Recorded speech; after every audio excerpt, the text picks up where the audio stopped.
दुसऱ्या टप्प्यातील लोकसभा निवडणूक प्रचाराची रंगत सध्या चांगलीच वाढली आणि याच निवडणूक प्रचारातलं एक वेगळं चित्र आपण जे आहे तो पाहत आहोत. आपण या पंक्तीमध्ये आणि ही गोंदापूर गावातली ही पंगत आहे.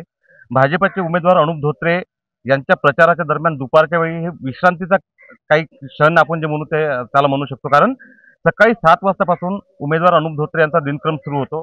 अनेक गावाचे प्रचार यात्रा, पदयात्रा, प्रचार दौरे झाल्यानंतर दुपारी एखाद्या कार्यकर्त्याच्या घरी अशी जेवणाची व्यवस्था असते आणि अशा पंक्तीमध्ये उमेदवार आणि त्यांचे कार्यकर्ते जेवण करतात.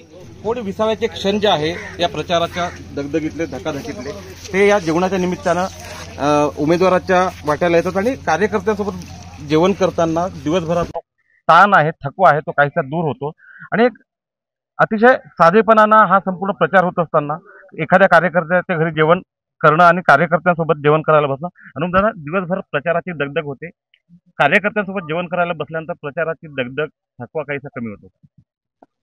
जी आपल्या वराळाचे जेवण आहे, हे जेवण आमच्या अकोल्यातील सगळ्याच लोकांच्या आवडीचे जेवण आहे. जेवण करताना अनेक जुन्या आठवणी, माझ्या स्वतःच्या गावातल्या आठवणी या जेवताना येतात आणि नक्कीच जी थकावट असते ही याच्या माध्यमातून दूर येते.